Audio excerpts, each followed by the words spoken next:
It's a real pleasure to be here in Puerto Rico again.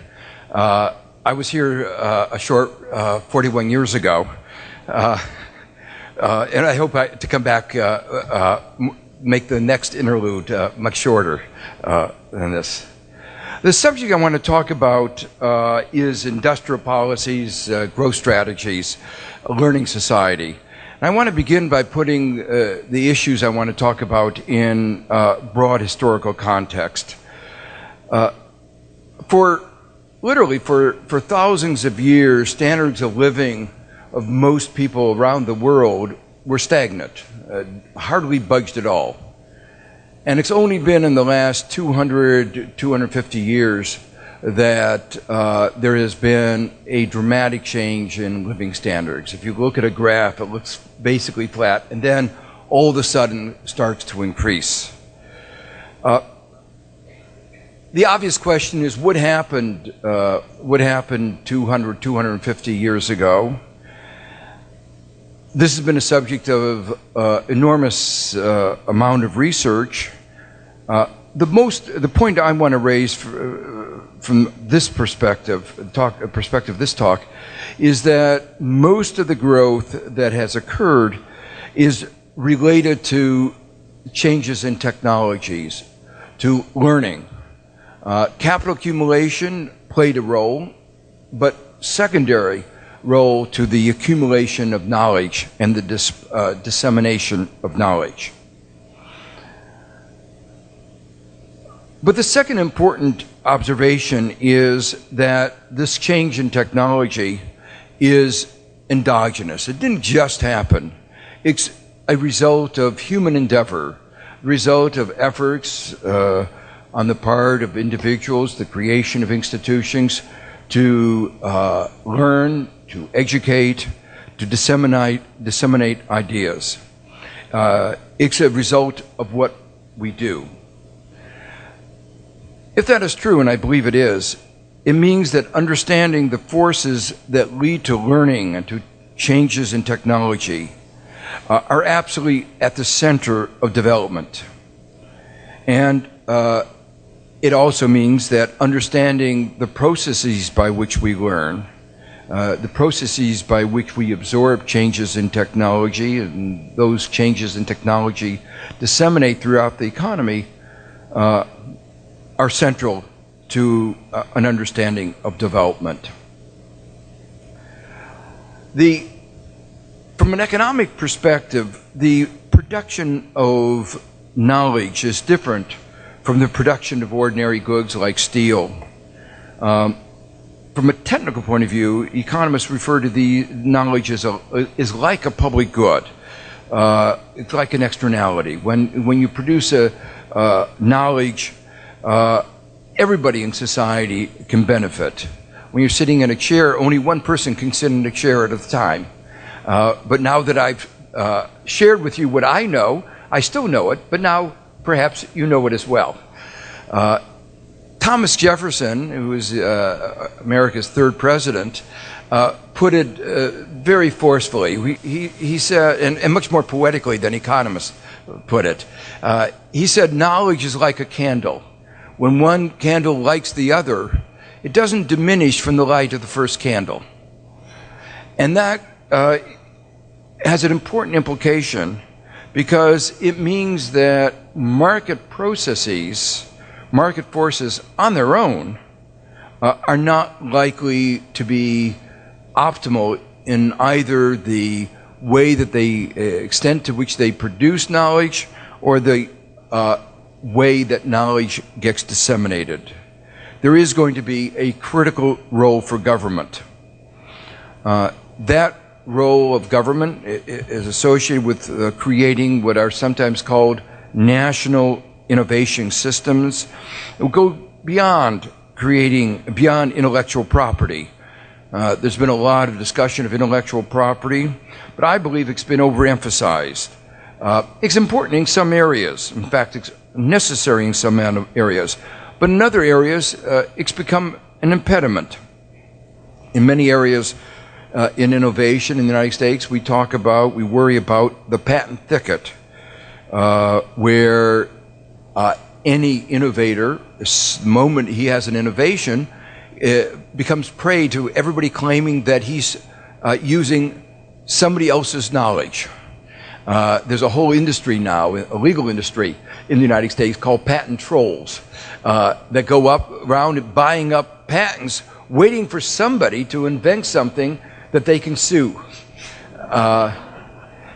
And in the United States now, there are more expenditures on lawyers for protecting and extending intellectual property are greater than expenditures on research.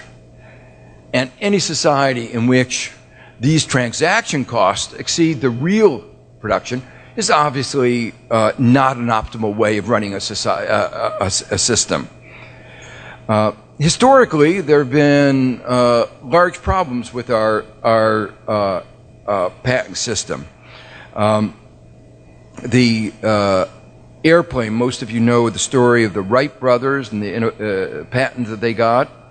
But what you may not know is actually the innovation occurred almost a half century earlier in Brazil.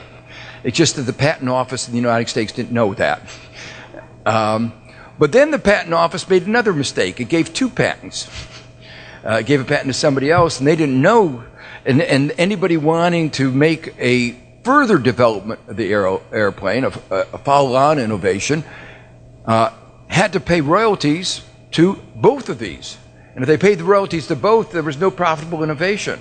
And if they paid royalties to one, the other one would sue. So the development of the airplane in the United States was arrested for a long time until World War I occurred. It was more important for us to be able to drop bombs on Germany than paying any attention to the lawyers and intellectual property. So we nationalized the patents. We took them over, formed a patent pool, and the U.S. government decided who was going to get what money. And the airplane then got developed. But that was a real example of a patent impeding innovation. Same thing happened in the car industry. There was a patent that was given for a four-wheel vehicle, a self-propelled vehicle, and the person who got the patent wanted to use the patent to create a monopoly, a cartel, and used it in that way, high prices, until Henry Ford came along and said, you know, I want to create a people's car, a low price, a Ford. And but he couldn't do it because the cartel wanted only high price. So he sued and said, this is not a valid patent. He had some setbacks, but eventually he won. But if he hadn't won the suit to overturn the old patent, the car would have been delayed for years.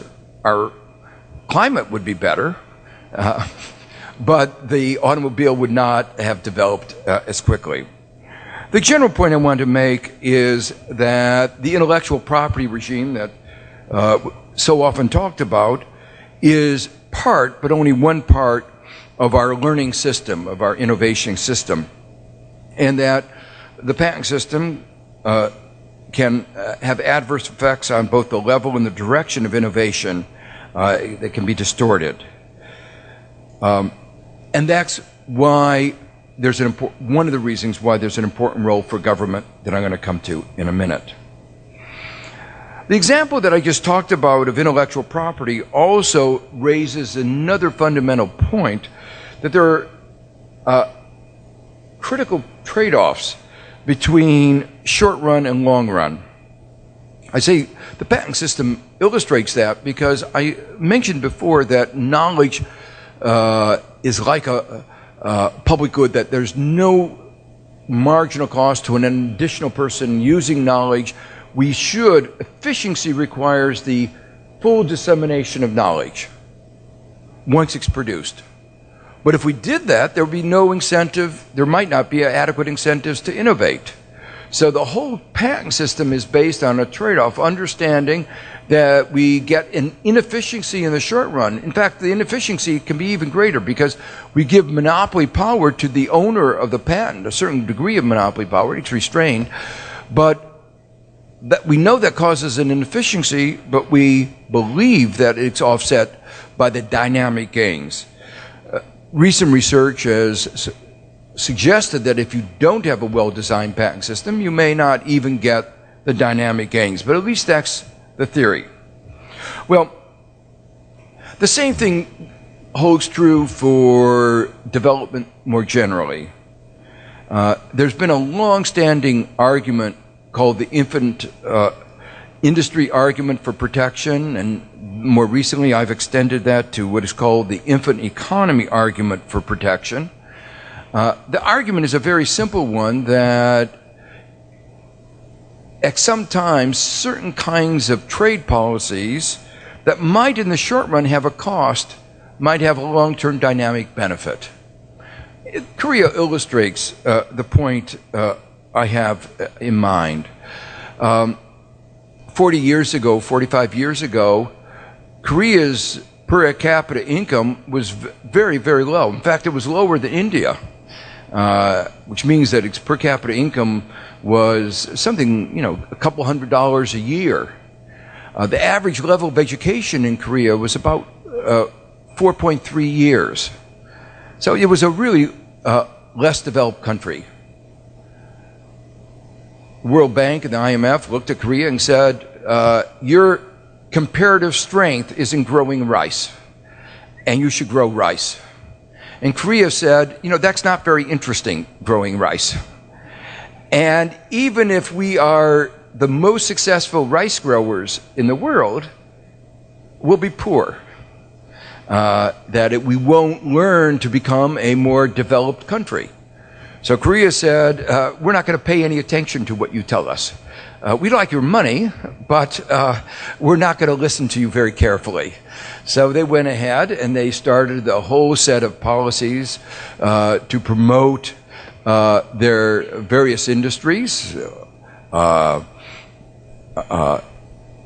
chemical industry, eventually the automobile, the chip industry, and now they're the 12th highest level income country in the world. They're actually engaged in giving now development assistance to other countries. The broad point I'm trying to raise here is that over the last 50, 60 years, we've come to understand a couple basic points about development. The first is that development is possible, but not inevitable. The successes that we've seen in East Asia over the last 40 years were totally unanticipated and greater than had been experienced anywhere else ever in the world. On the other hand, development is these successes are not inevitable. There have been countries that have not succeeded in growing. So we've now learned that success is possible, amazing development, but it's not inevitable.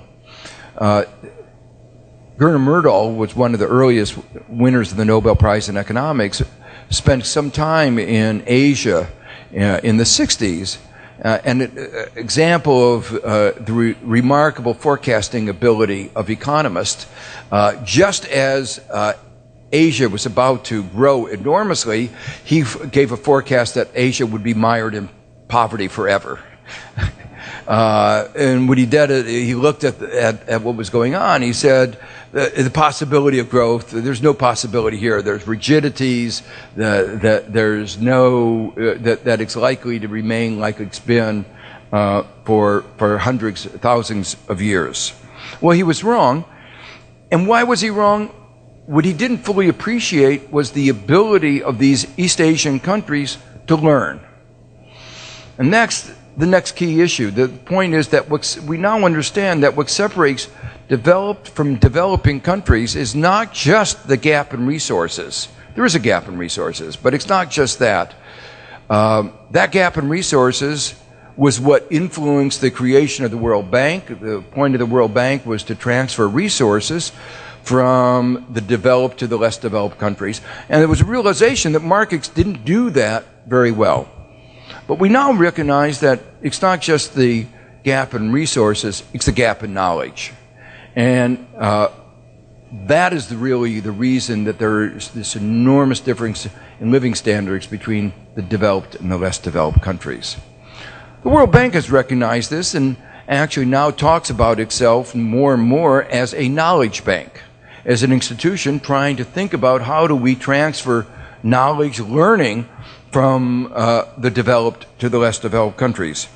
And the East Asian countries were the most successful ever in figuring this out, figuring out how not just education policies, but technology policies, policies of industrial policies that I'll come to in a minute, can play an absolutely vital role in closing the knowledge gap that separates the developed from the less developed country. What I described before in the case of Korea is an example of a broader array of policies called industrial policies. Korea understood that if it was going to learn how to produce steel, the only way it was going to learn how to produce steel was to produce steel. You couldn't just read about it in a textbook. The economists refer to this as learning by doing, learning by production, learning by investment, learning by learning. And that's why it introduced a set of policies to try to create an industrial sector, but also a set of policies that, having created that industrial sector, worked hard to make sure that it learned, that it absorbed the technology, and that it could transfer that technology, what it learned, from one part of the economy to the other. These policies that I've referred to as industrial policies, let me make clear, are not just about manufacturing. They can apply to agriculture, to telecommunications, to any sector of the economy, to finance. So all that they're referring to is policies which are directed to changing the structure of the economy, and to encouraging certain sectors that it believes have spillovers, benefits to other sectors, particularly with respect to learning.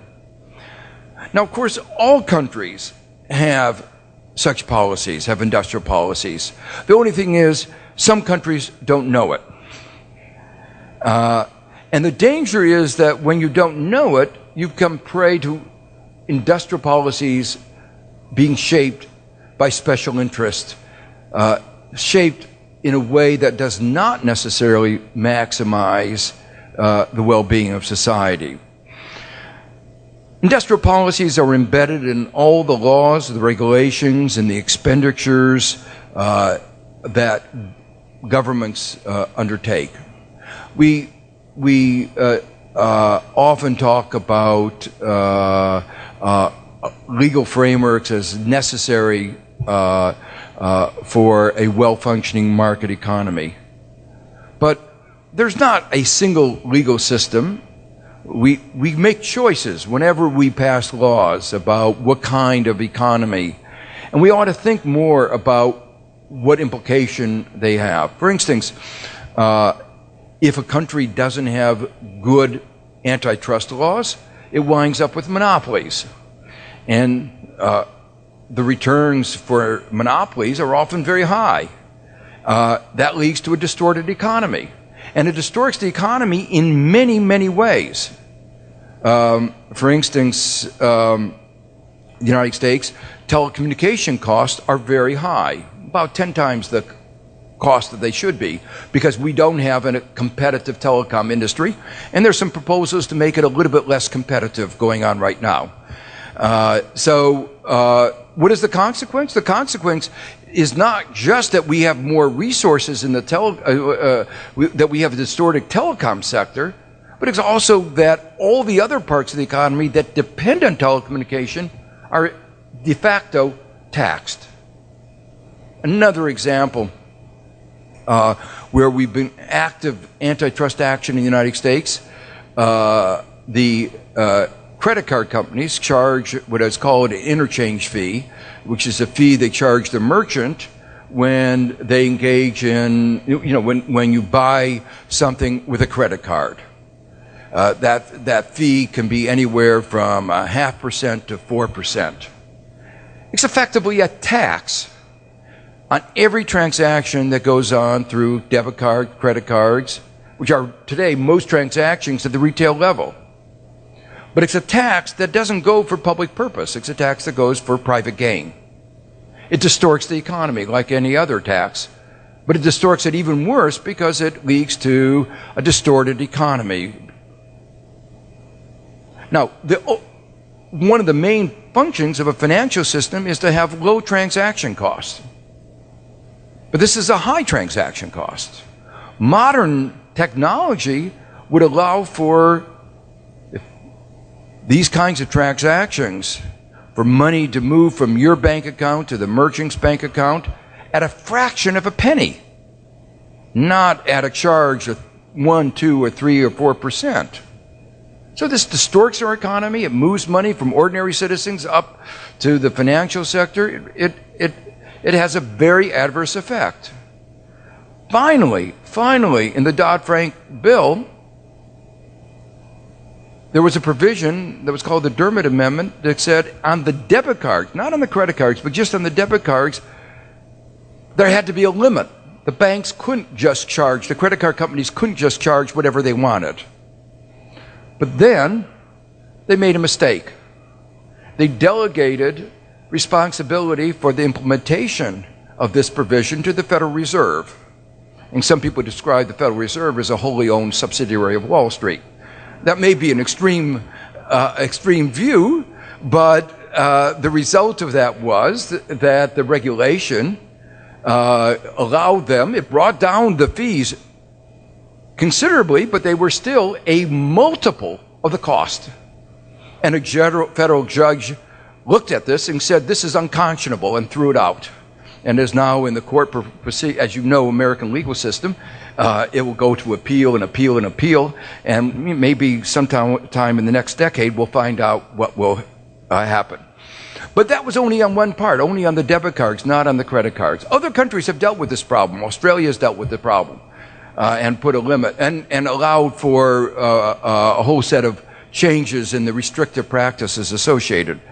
But that's just one example of antitrust laws, corporate governance laws, affect the structure of the economy. Let me just give you one, what might seem an arcane issue, which is bankruptcy law. Bankruptcy law affects who gets paid in the event of a firm not being able to pay its creditors. I hope none of you ever get into that situation. But the question is, who gets paid first? And the U.S. bankruptcy law, almost unique, I think, in the world, said the first person to get paid were the derivatives, the CDSs, those financial instruments that had led to AIG's bankruptcy and a $180 billion bailout. At the same time, that bankruptcy law, unbeknownst to most people, was a provision that said that education loans could not be discharged even in bankruptcy. Again, unique in the world.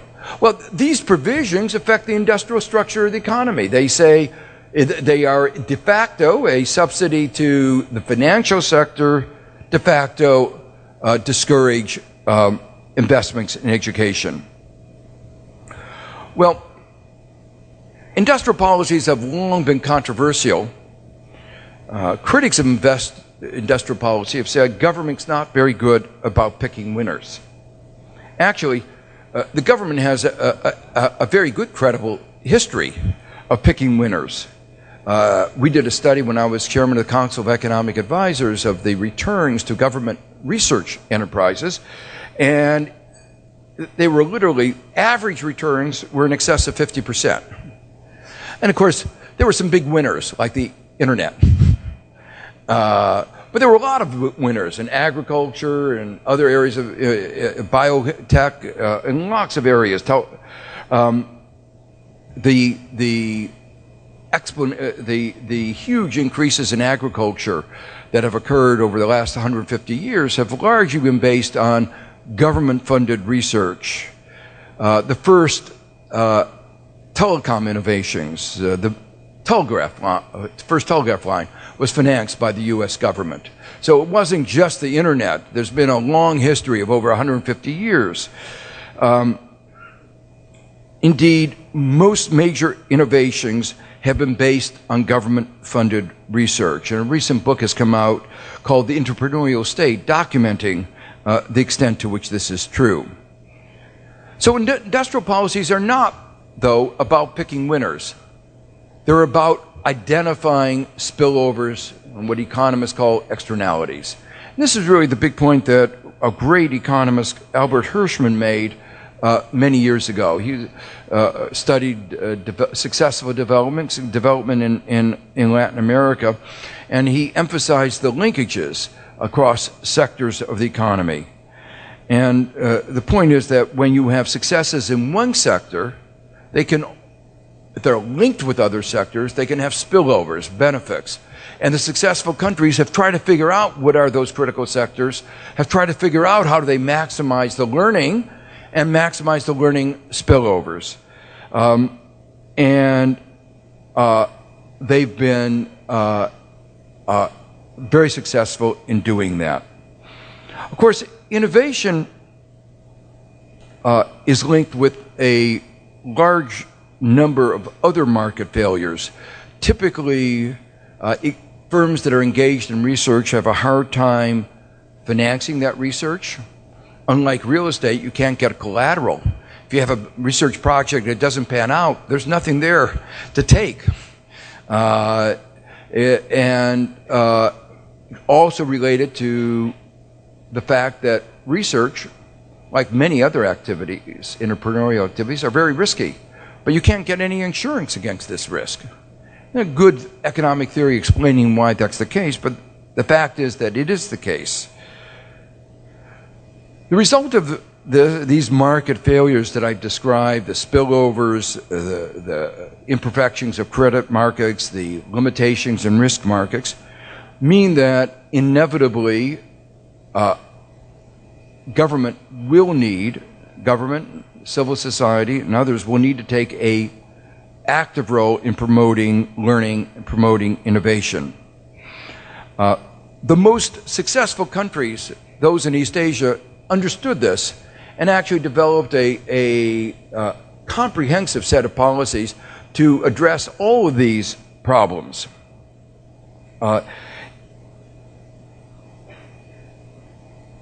Malaysia, for instance, just to give you one example,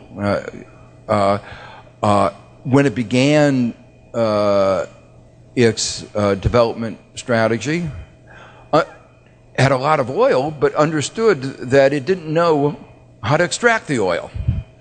So it had to bring in foreign oil companies. It knew that. But it didn't just bring them in. It said, if you're going to come into our country, you have to teach us. We don't want just you to just be there.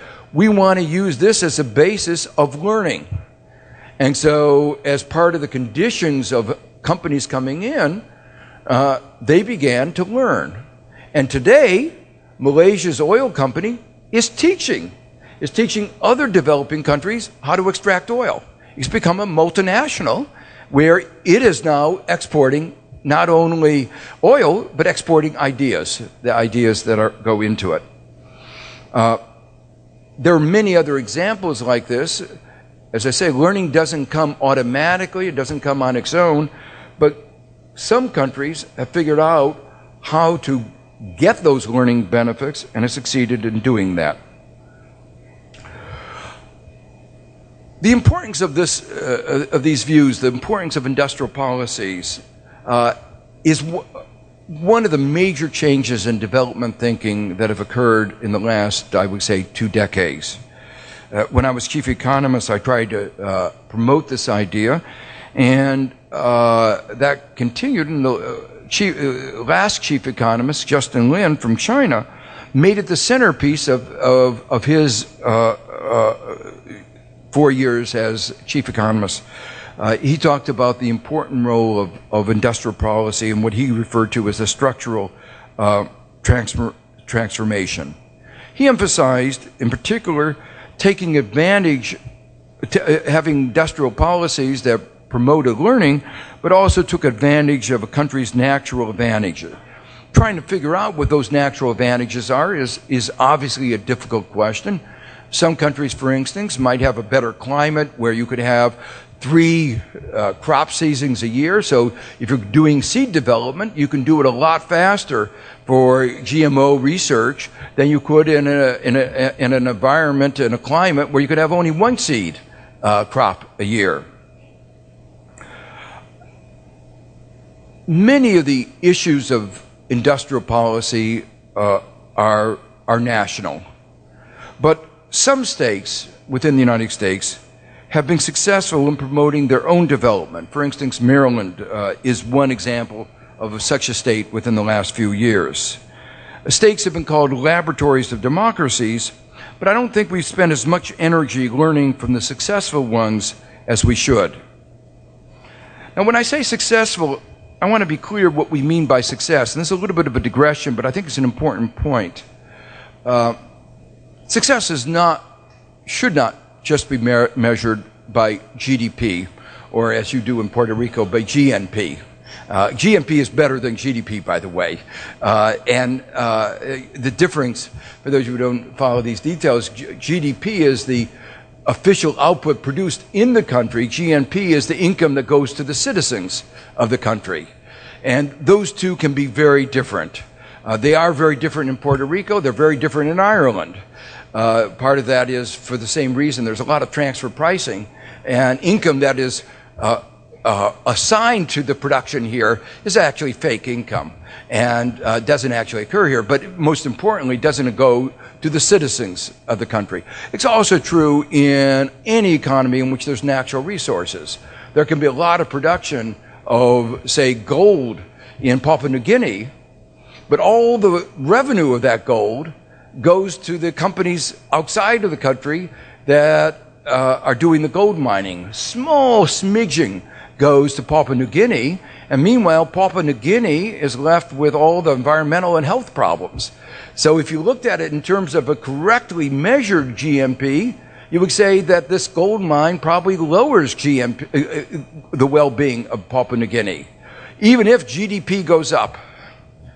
So with globalization, GDP has become an increasingly bad measure. GNP is better, but still doesn't incorporate a number of features. I'm going to come to that in a second.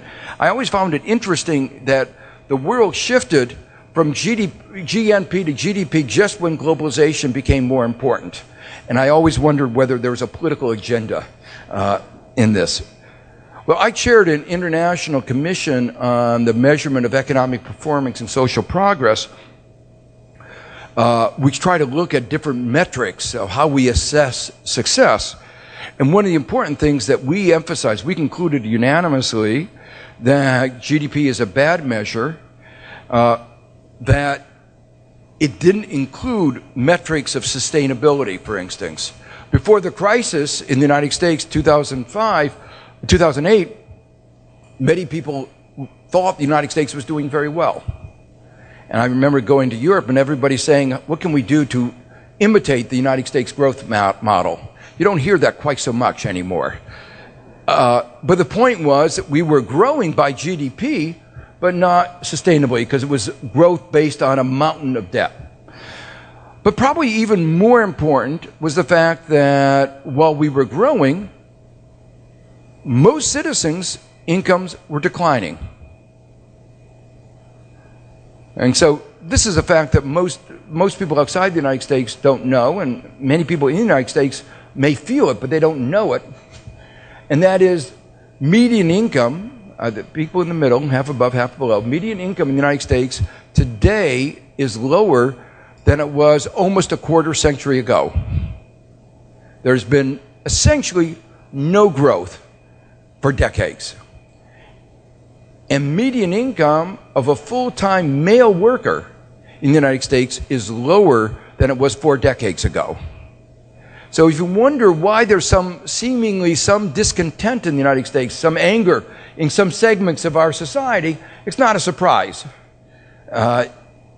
One should expect even more anger than we've seen, because for large groups in our population, large groups, a majority of citizens in some areas, some demographics, things have not been going well. Well, I want to move on to talk about what are some of the ingredients that go into a successful industrial policy. And obviously, the industrial policy for each country has to be different. But there are a couple of ideas that I think I want to put forward. One is, one of the advantages of being a small economy is that you don't have to do everything. There are lots of advantages of being small. One of my friends actually talked about judo economics, that there are some things you can do when you're small that big countries can't do. But for a small country in particular, success can be achieved by developing even a limited number of special competencies. The second is, education will be one of the key factors.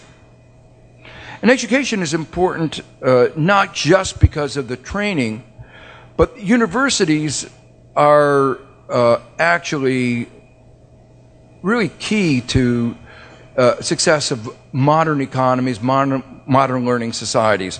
Now, I always feel embarrassed when I start talking about this because, we always talk about special interest. And now I'm talking about my own special interest. I'm in the education sector, and of course I think education is important, but it actually is.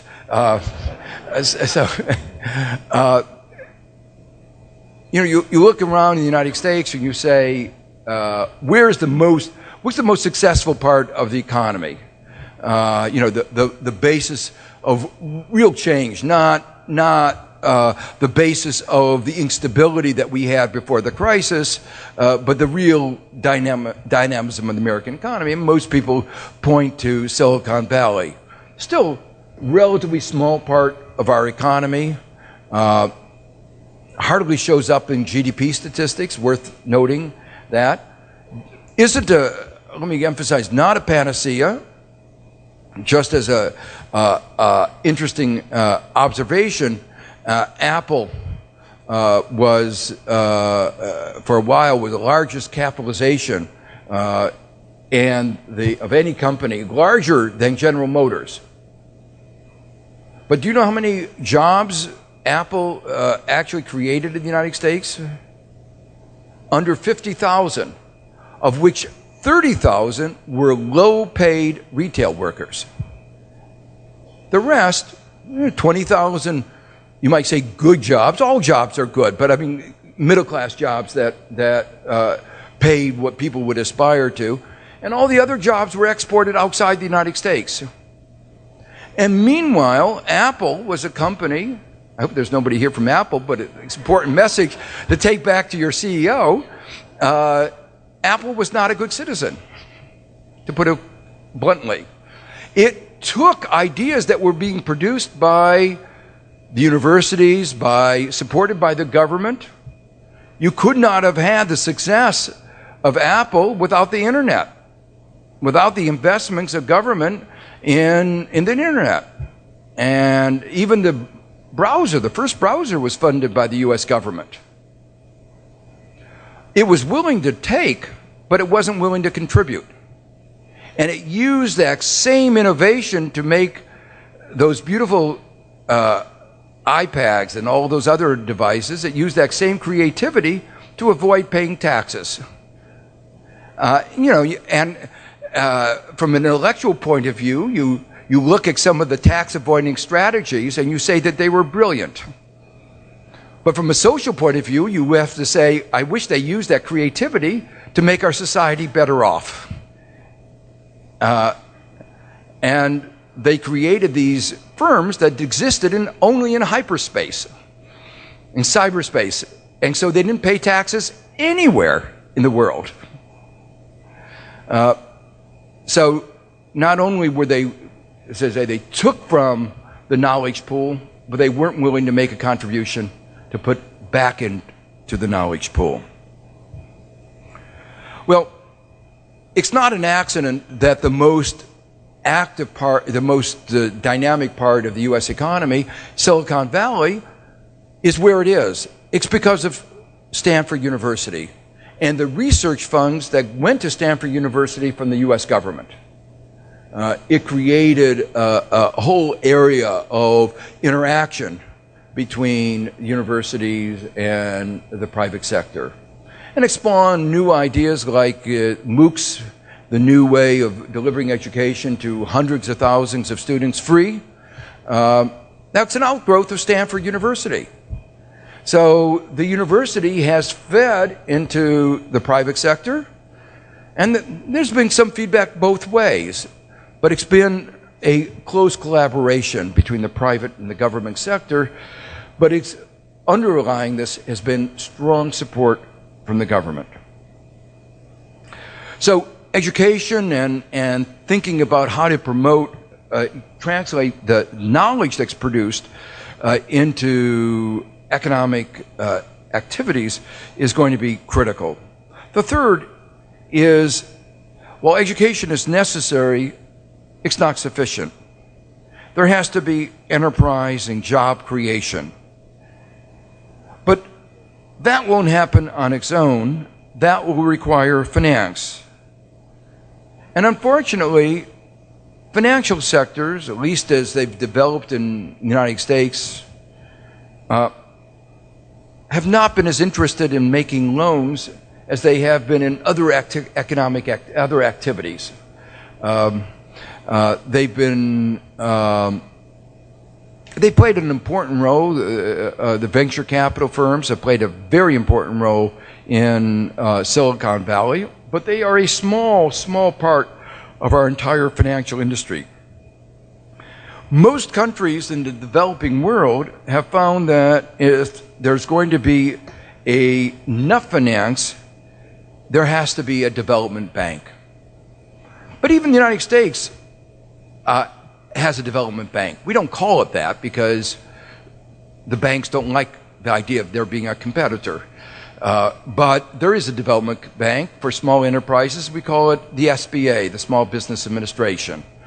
We also have a development bank called the Export-Import Bank, jokingly used to be called Bank Boeing.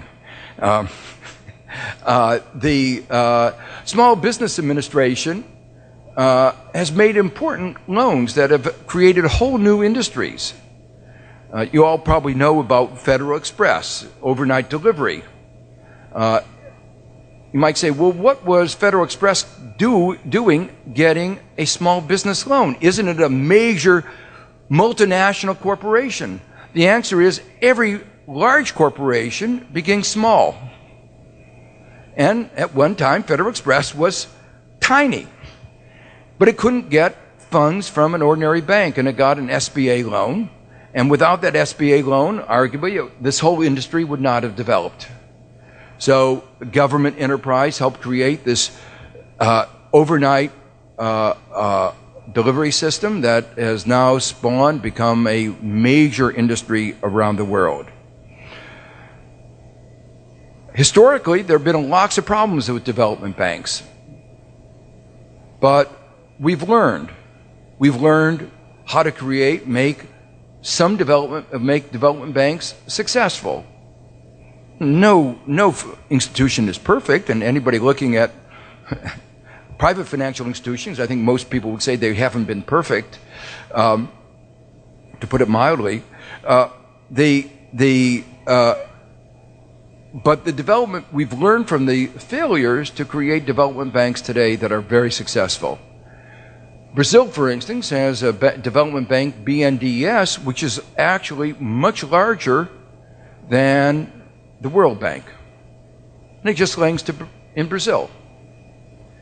The Andean countries, Colombia and its neighbors, have a development bank, which has been so successful that all the other countries in Latin America wanted to join it, and it's now become a whole regional bank.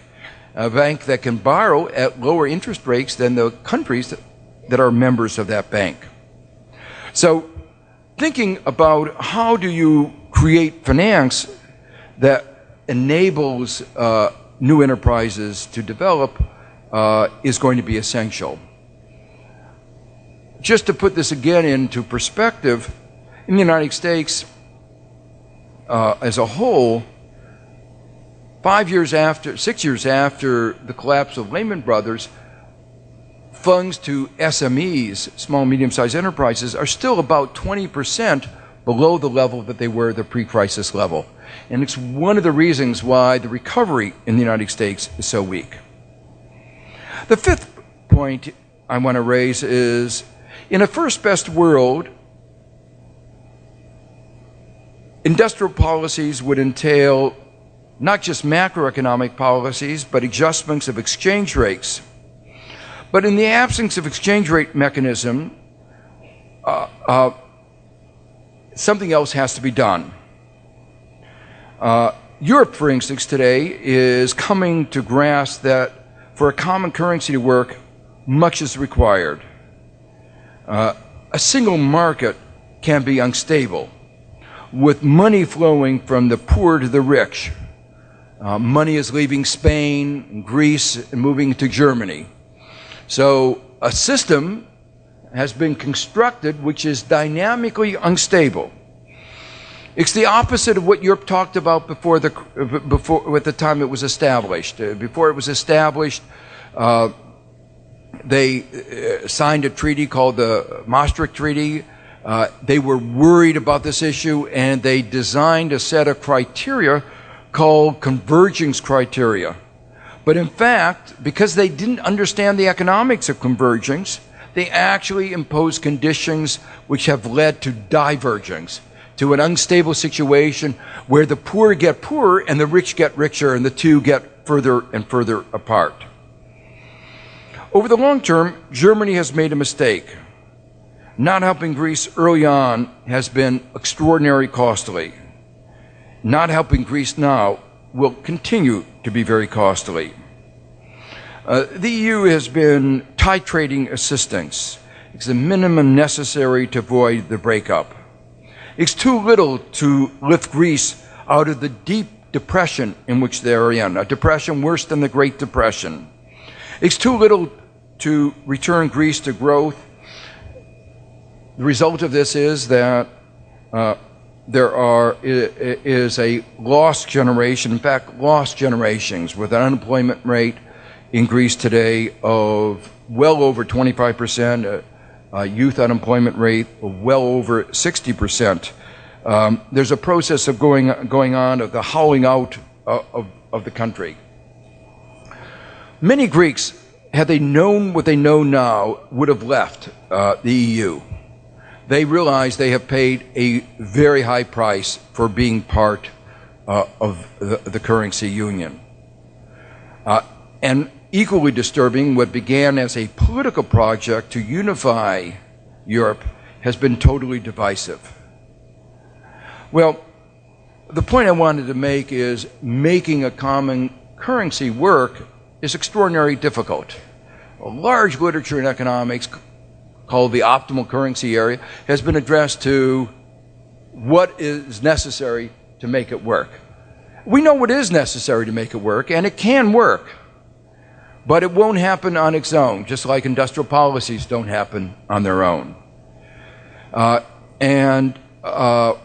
What is necessary is to think very deeply about what are the conditions necessary to make it work.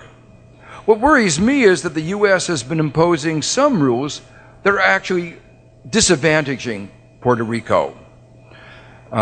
And what is needed is a growth strategy and the end of policies that have disadvantaged Puerto Rico, like the Jones Act, including those that have not granted it the flexibility that it needs to address the particularly adverse problems it has faced.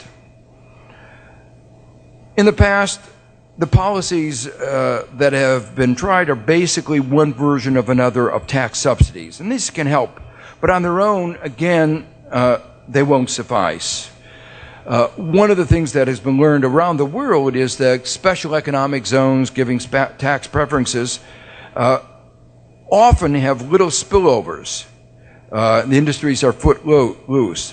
One needs to have policies that identify linkages and exploit these linkages that make sure that the knowledge, the learning occurs, and that it spills over to the rest of the country.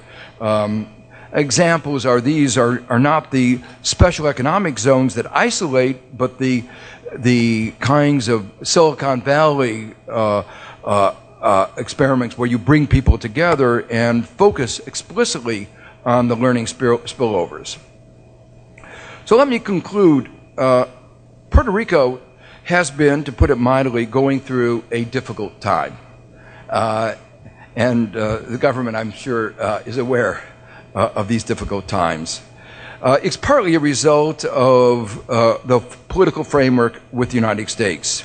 I've already alluded to some aspects of that, and clearly what is needed is more flexibility.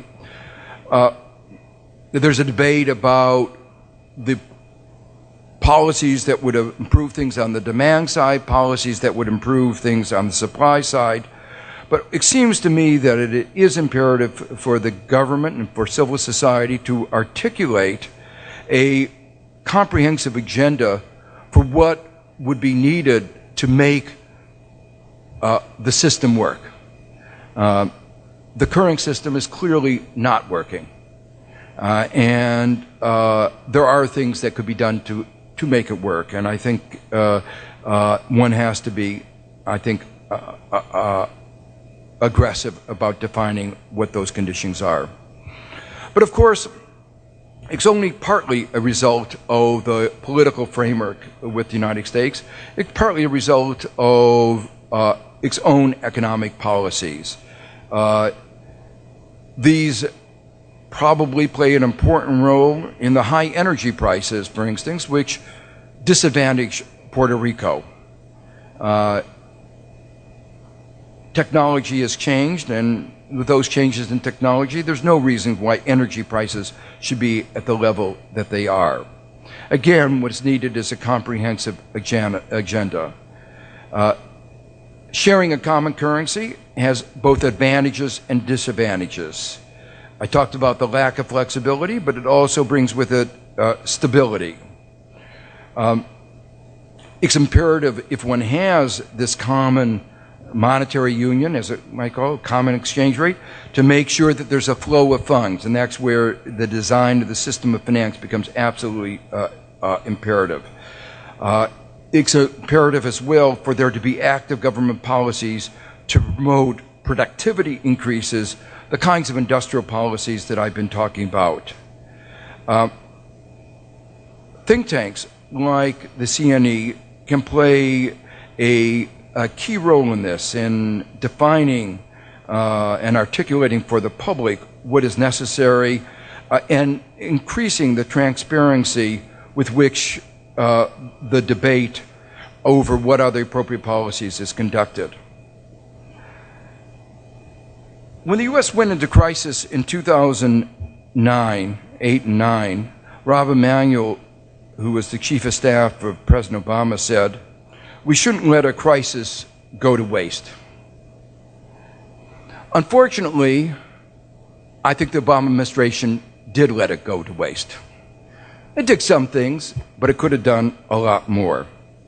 So in conclusion, my hope for Puerto Rico is that it won't let this crisis go to waste, and that by addressing the challenges that Puerto Rico has been facing for many, many years, the crisis will open up a new chapter in the island's history.